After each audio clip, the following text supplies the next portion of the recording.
चलिए शुरू करते हैं। मेरा नाम है सोनू, आप देख रहे हैं द मैथ जोन। और जो आज हम मैथ करेंगे वो एसएससी की मैथ करेंगे। जीडी, सीएचएसएल, सीजीएल, सीपीओ, ठीक है।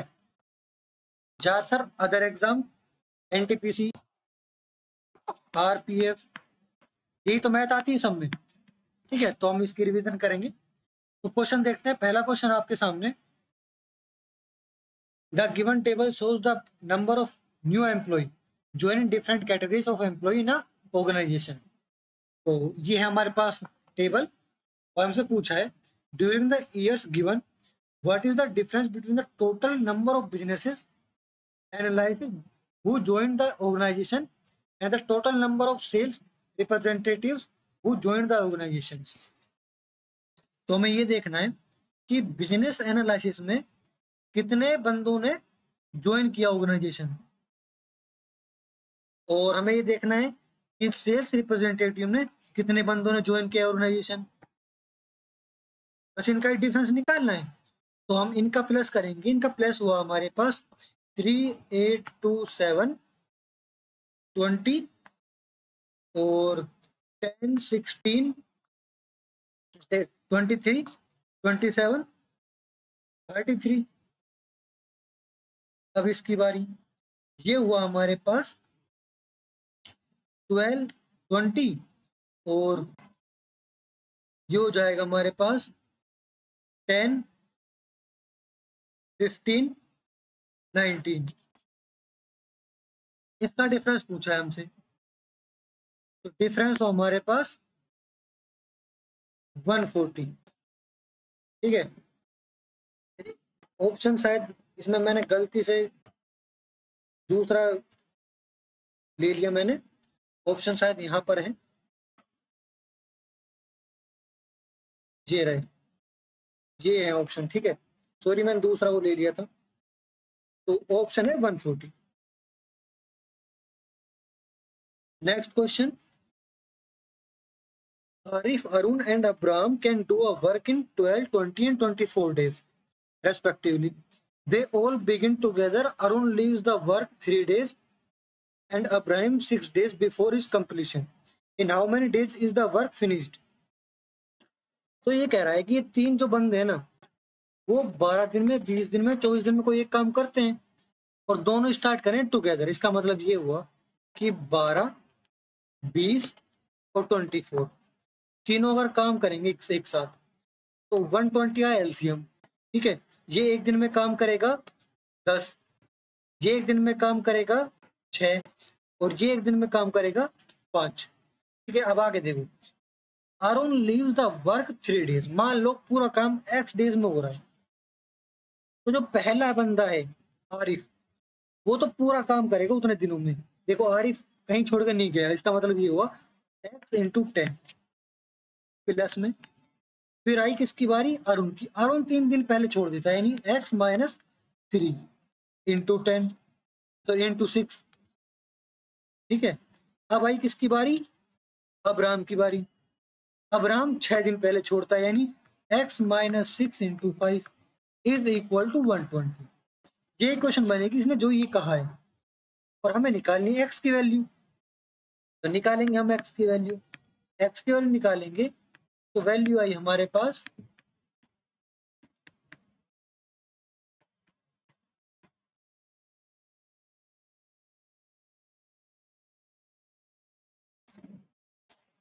ये तीनों वैल्यू आ गई हमारे पास 21x इज इक्वल टू 168, यानी x is equal to 8।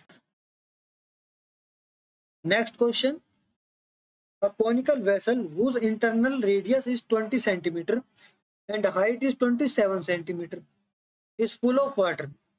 If this water is produced into a cyclic vessel with internal radius 15 centimeter, what will be the height to which the water rises in it? तो simple सा ये कह रहा है कि एक कौन है, ठीक, एक कौन है, उसमें हमने पानी भरा और एक सिलेंडर है, उसमें उस पानी को रिता दिया, तो इसकी हाइट पूछ रहा है। यानी इसका मतलब ये हुआ कि इसकी वॉल्यूम इज इक्वल टू इसकी वॉल्यूम। तो इसकी वॉल्यूम क्या होती है, 1/3 पाई आर स्क्वायर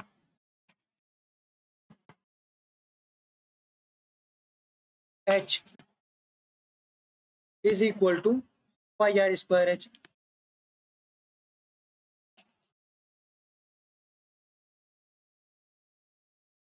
पूछा क्या है इसने, हाइट। बस एक हाइट ही तो अननोन है यहाँ पर, पाई से पाई गया, ठीक है।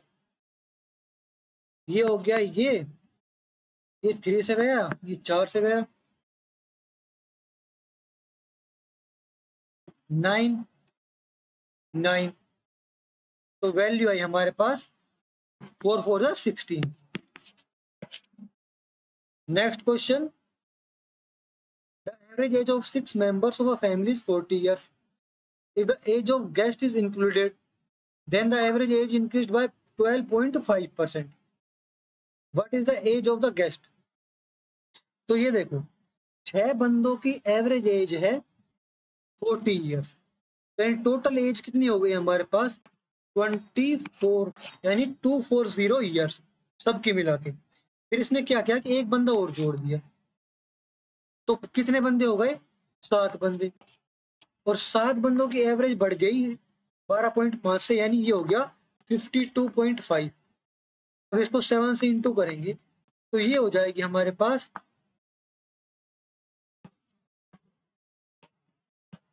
367.5, ठीक है। नहीं 12 सौ परसेंट, सॉरी परसेंट मैंने ध्यान नहीं दिया, परसेंट बढ़ती है, यानी 40 का 112.5% बढ़ता है, ठीक है। मैंने इस पर ध्यान दिया, परसेंटेज पर मैंने ध्यान नहीं दिया। तो ये हो गए हमारे पास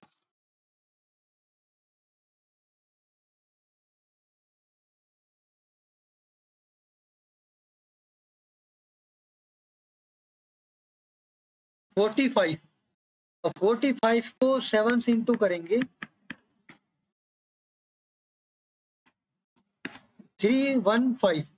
अब इसका क्या पूछा है, एज, यानी कितनी एज बढ़ गई हमारे पास 75। Next question,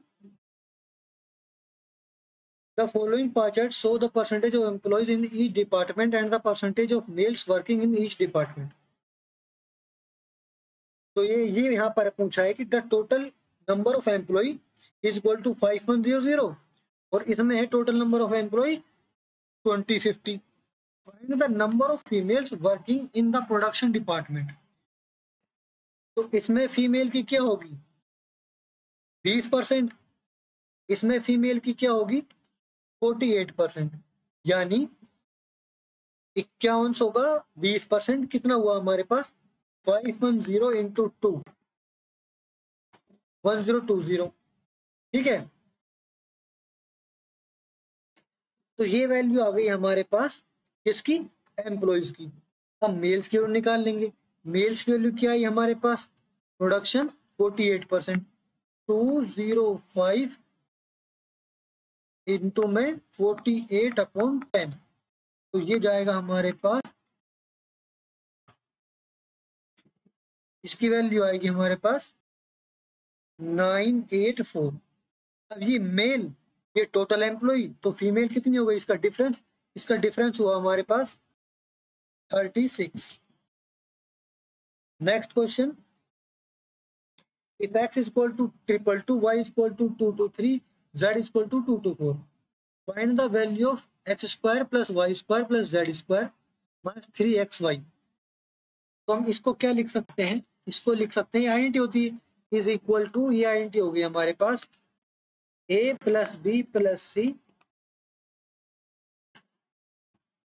A square plus b square plus c square minus a b plus b c plus c, ठीक है। ये आइडेंटिटी होती है हमारे पास इसकी। अगर हम इस आइडेंटिटी करेंगे तो लंबा पड़ेगा। अब देखो इसका, इसकी आइडेंटिटी 2 होती है हमारे पास, एक और होती है हाफ ए प्लस बी प्लस सी, ए माइनस बी का स्क्वायर बी माइनस सी का स्क्वायर और सी माइनस ए का स्क्वायर। इसको लगाएंगे, ये आसान पड़ेगा। हाफ ए प्लस बी प्लस सी कितना हो गया 400 600, ये हो गया हमारे पास 669 669 ए माइनस बी स्क्वायर ए एक्स माइनस वाई स्क्वायर। तो ये हो जाएगा 1 2 2 2 2 और 2 2 3 माइनस करेंगे तो 1 बचेगा, स्क्वायर करेंगे तो 1 ही तो आएगा।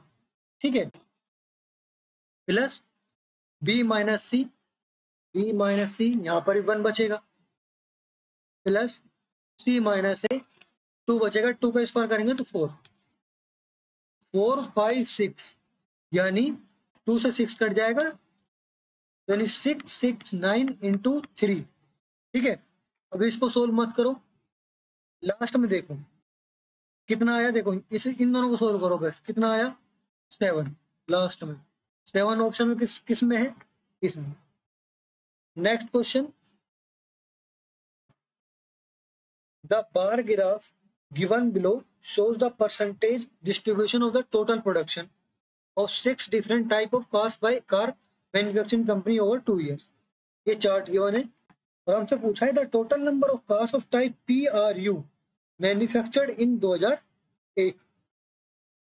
तो देखो 2001 यानी ये, ठीक है, पी आर यू, पी कौन सा ये वाला, आर कौन सा ये वाला, और यू कौन सा ये वाला। अब देखो ये कितना परसेंटेज है, देखो ये लाइन गई यहाँ पर 40%, एंड आर ये यहाँ से यहाँ तक और ये यहाँ से यहाँ तक कितना 10%। और क्या पूछा इसने, यू, यू हमारे पास 5%। मिलकर कितना हुआ, मिलकर हुआ हमारे पास 55%। इसका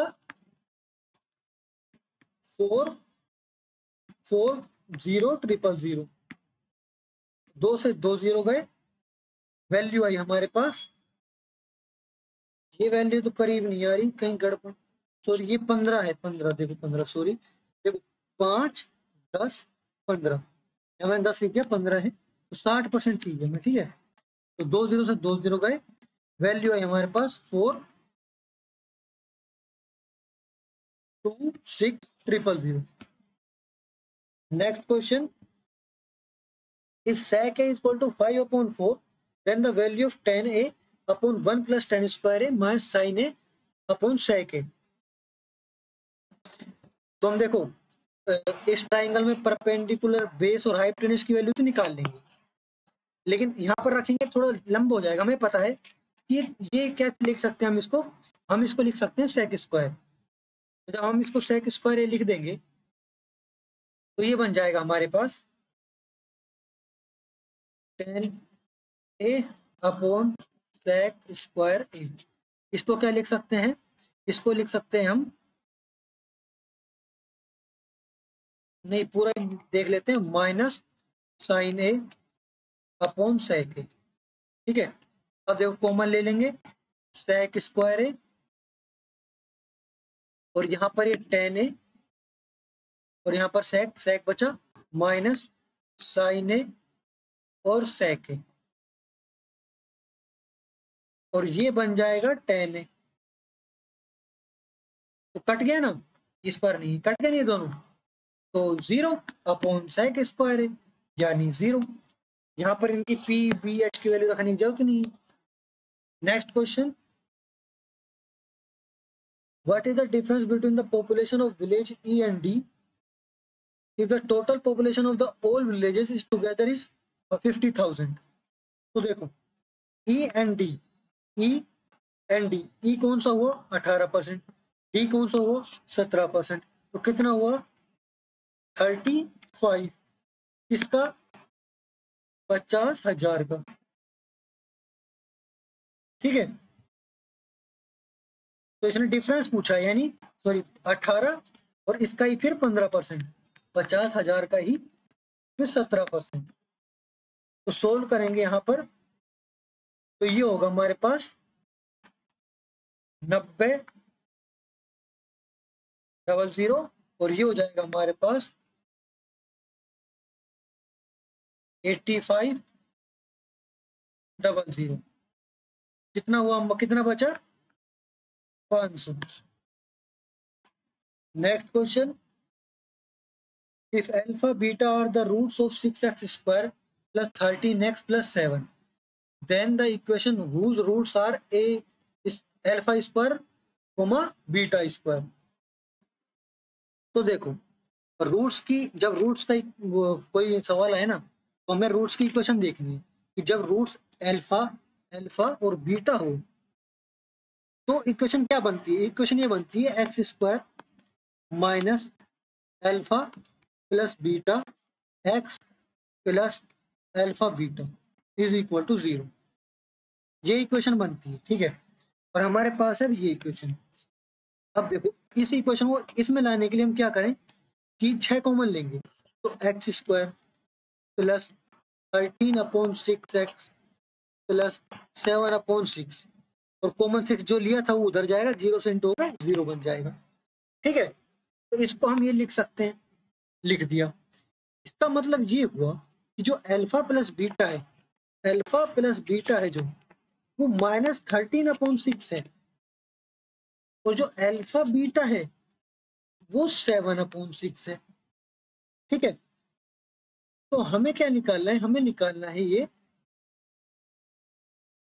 alpha square plus beta square क्या होगा और अल्फा स्क्वायर बीटा स्क्वायर क्या होगा, ठीक है। तो अल्फा स्क्वायर बीटा स्क्वायर को तो निकाल लेंगे दोनों तरफ का स्क्वायर लेके, ठीक है।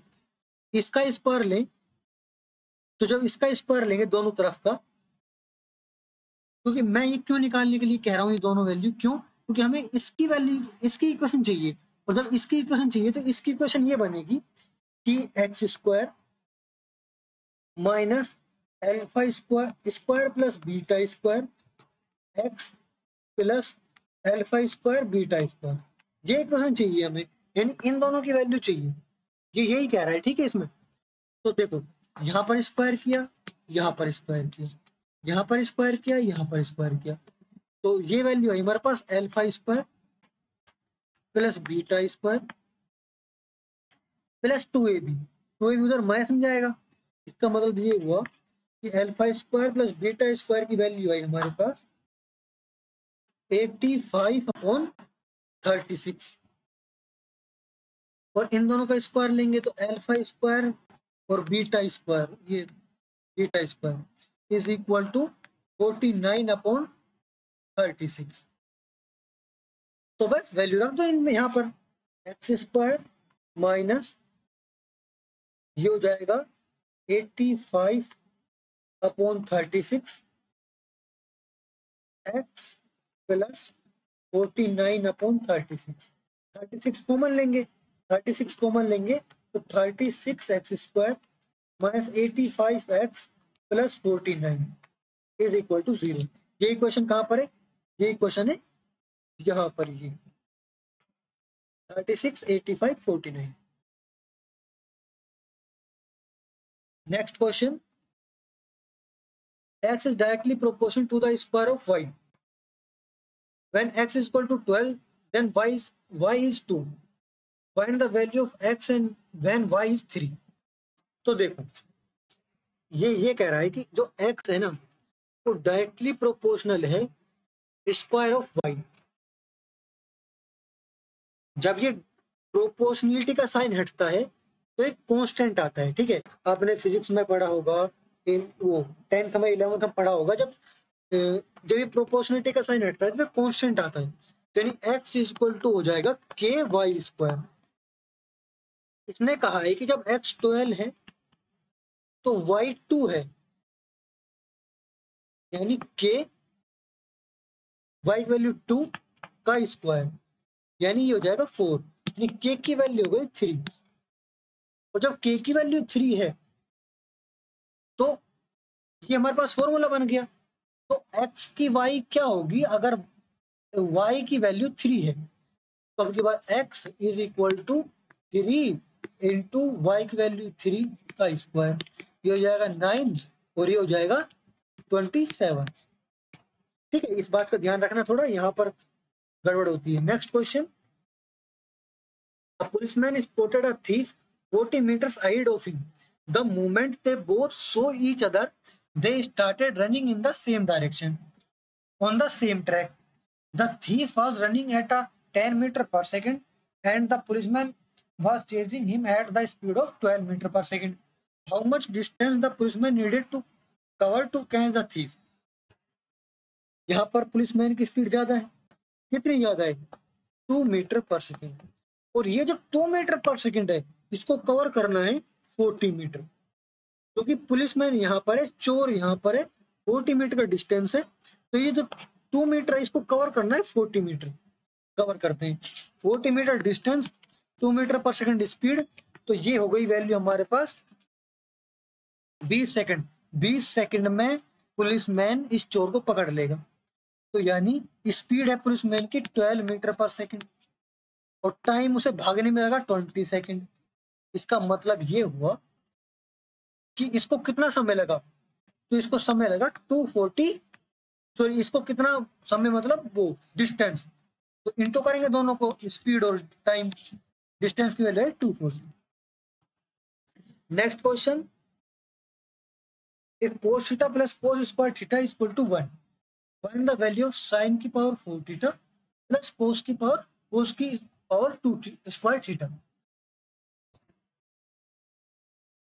तो यहां पर हम देखो इसको करेंगे हम सोल्व। कोस स्क्वायर थीटा क्या लिख सकते हैं, cos theta minus 1 minus sine square theta is equal to 1, cos theta plus 1 minus sine square theta is equal to 1, 1 से 1 गया, cos theta is equal to sine square theta. अब यहां पर हम वैल्यू रखेंगे, ठीक है, दोनों तरफ का स्क्वायर करेंगे तो देखो बराबर आ जाएगा, जब भी कोस स्क्वायर थीटा इसको साइन स्क्वायर 4 थीटा, देखो कोस स्क्वायर थीटा दोनों तरफ का स्क्वायर लेंगे तो साइन की पावर 4 थीटा, तो साइन की power 4 theta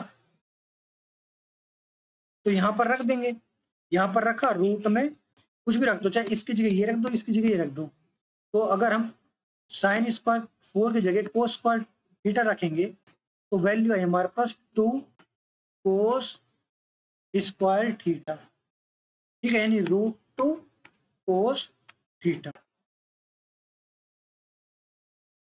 next question, find the HCF of 60, 148, 382। 60, 148 और 382। अब आप क्या करोगे, सीधा HCF निकालने लग जाओगे, ऐसा नहीं करना। देखो ऑप्शन है आपके पास, क्या ये 24 से ये तीनों डिवाइड हो रहे हैं, 60 होता है 24 से, नहीं होता, ठीक है,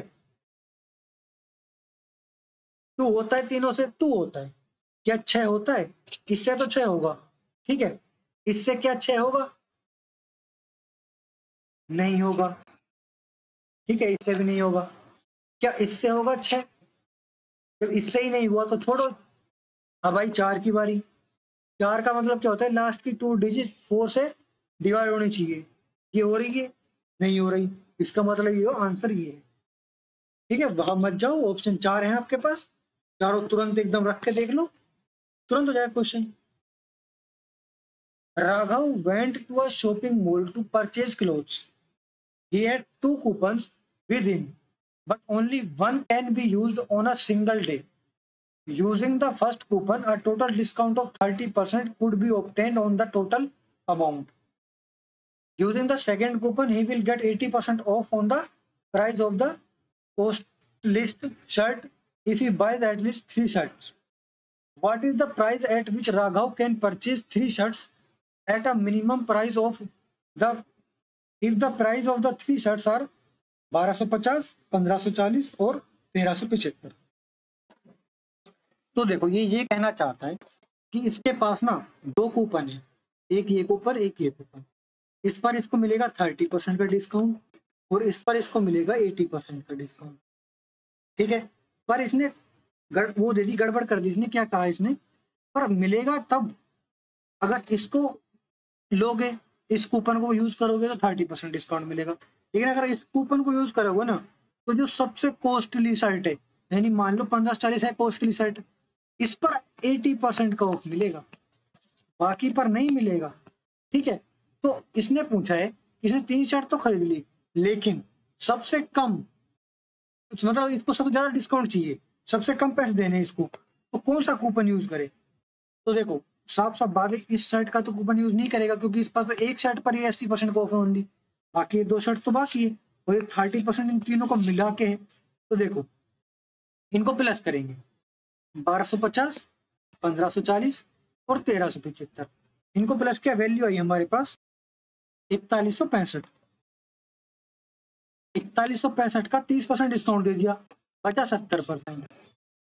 ठीक है, तो वैल्यू हुई हमारे पास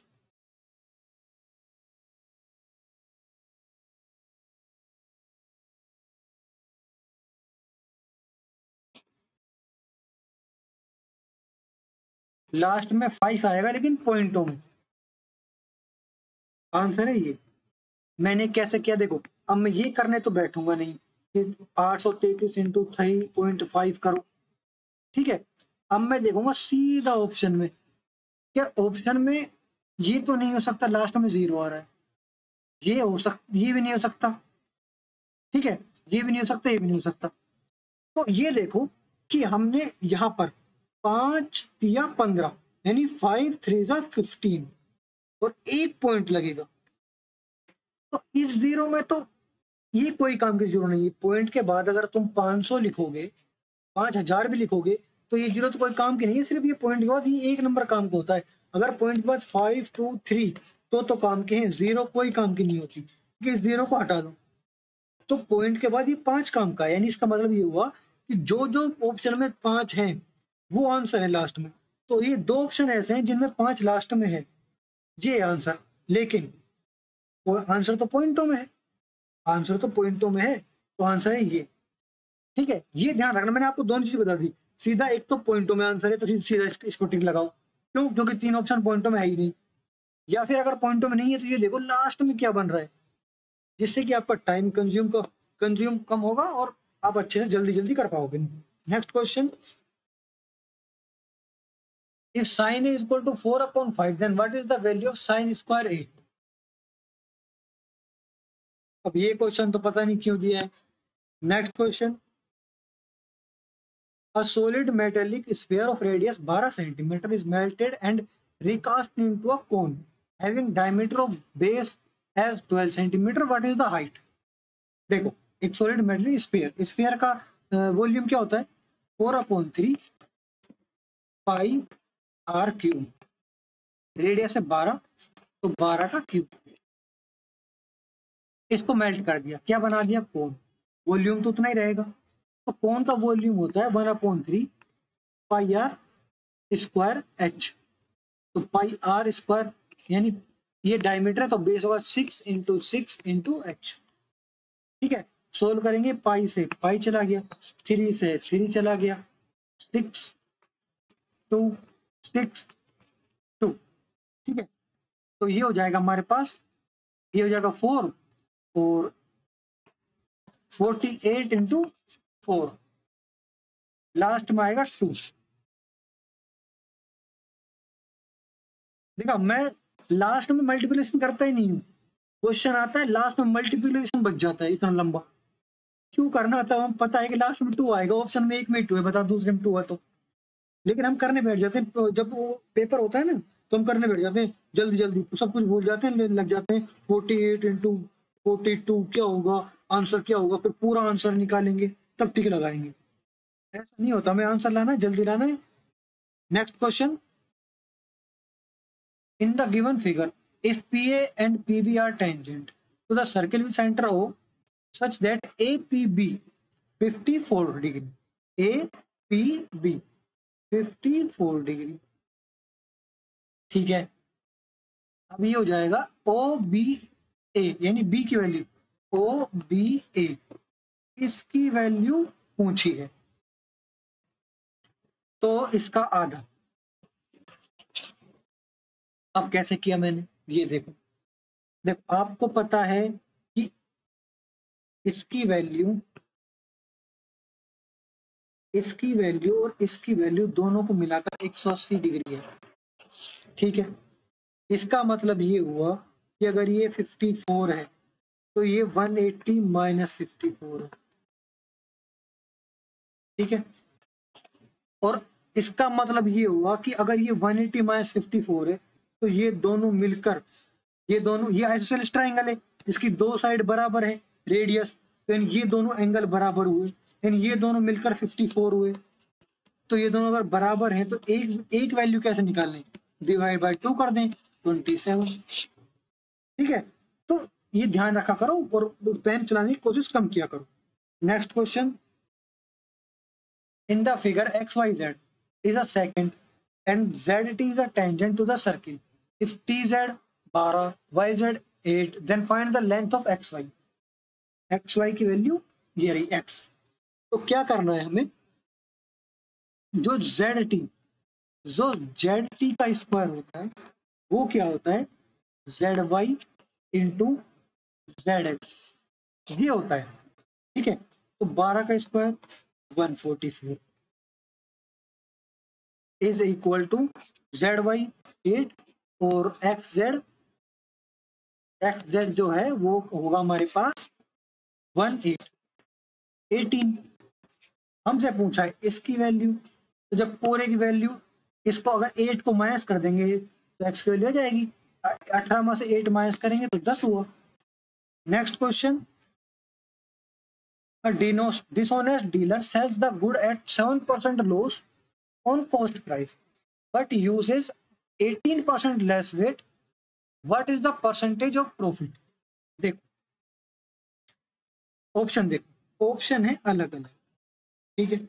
इसका मतलब ये हुआ कि हमें कैलकुलेशन नहीं करनी ज्यादा, यहाँ पर बच्चे घबराते हैं, करेक्ट 2 डेसिमल प्लेस है, अब यानी 0.2 में आंसर आएगा, और 0.2 में आंसर कैसे लाए, ऐसा नहीं है। देखो मान लो 1000 ग्राम है, ठीक है, कोई 1000 ग्राम की कोई चीज खरीद के लाया और कुछ 7% लॉस पर बेचा, यानी इसको 7% लॉस कर दो पहले, ठीक है। तो अगर 7% लॉस यानी 1000 का 93%, यानी इसका मतलब ये हुआ कि वो 930 ग्राम का बेच रहा है, लेकिन वो एक फोल्ट वेट भी यूज कर रहा है, जो कि है 1 kg के जगह, 1 kg के जगह वो यूज कर रहा है इसका 18% लेस, यानी कितना बचा हमारे पास 82%, यानी 820 ग्राम। अब इसका हो गया फायदा, वो 820 ग्राम की कोई चीज 930 ग्राम में बेच रहा है, यानी कितना बढ़ गया हमारे पास 110, 1100/82, ठीक है। तो वैल्यू आई हमारे पास 1 और ये 3, बस खत्म, आगे जाने की जरूरत नहीं है। Next question, if x plus y plus z is equal to 0, x square plus y square plus z square is equal to 40, then what is the value of xy, yz, zx? x plus y plus z square is equal to x square plus y square plus z square plus 2 xy yz plus है ये yz और zx, इसका square करेंगे 0 is equal to, इसकी value 40, तो यानी ये जाएगा -40, डिवाइड करेंगे 2 -20। Next question, the expenditure on the cost of living of a man and his family is 60% of this salary, he gets to increment of 30% and 60% in his salary if his saving increases by 250% of his initial saving, then the new cost of living expenditure is what percent of the increased salary। तो देखो यहाँ पर इसने घुमा दिया, थोड़ा उल्टा पुल्टा कर दिया। तो हमें क्या करना है, देखो सबसे पहले हमें 100 में लेके चलना है सब कुछ। क्यों लेके चलना है? सब कुछ परसेंटेज में, और परसेंटेज में ही पूछा है, ठीक है। तो अगर हम सब कुछ 100 में लेके चलेंगे तो इसकी फैमिली की एक्सपेंडिचर खर्चा आ गया 60 और इसने बचा लिए 40। अब देखो, अब इसने 2 इंक्रीमेंट करे, 30% का और 60% का अपनी सैलरी में। अब मान लो पहली सैलरी इसकी 100 थी, 2 इंक्रीमेंट इसने कर दिए, ठीक है। तो वैल्यू आ गई हमारे पास, ये हो जाएगा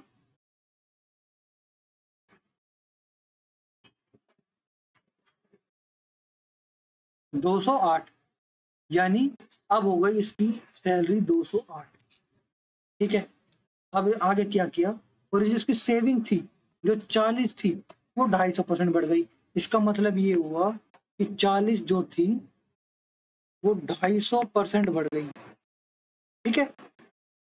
40 तो थी पहले से, और 40 का 250% और बढ़ गया। तो इसका मतलब ये हुआ कि इसका वैल्यू हो गई हमारे पास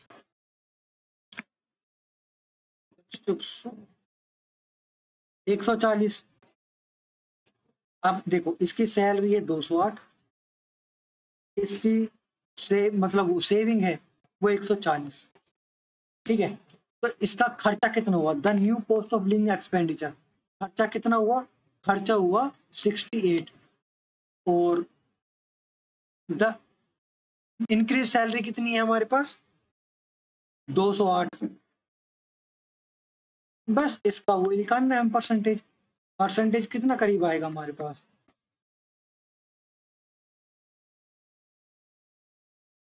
ये जाएगा हमारे पास percentage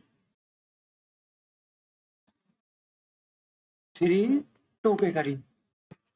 next question,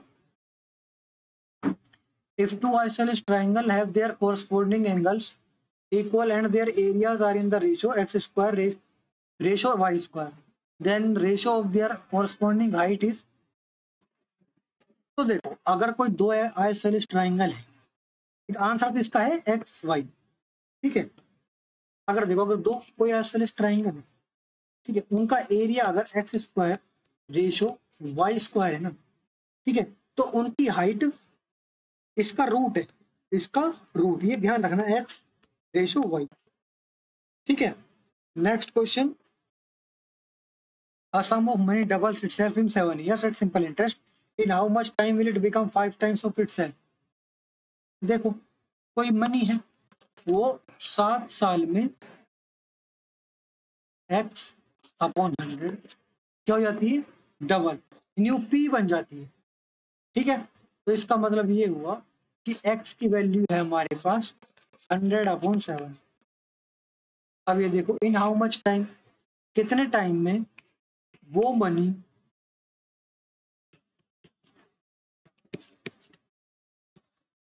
5 time of itself यानी 4p, ठीक है। तो वैल्यू आ जाएगी हमारे पास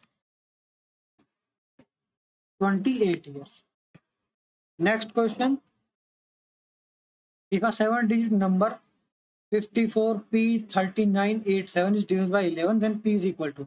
11 का डिविजिबिलिटी रूल क्या कहता है कि इनका सम है और इनका सम है, उनका जो डिफरेंस है ना वो या तो 0 होना चाहिए या फिर 11 से डिविजिबल। तो करते हैं 5 + p + 9 + 7 और 4 3 8, 4 + 3 + 8, ये हो गया 15, और ये हो गया हमारे पास कितना 16 21 p, ठीक है। अब देखो,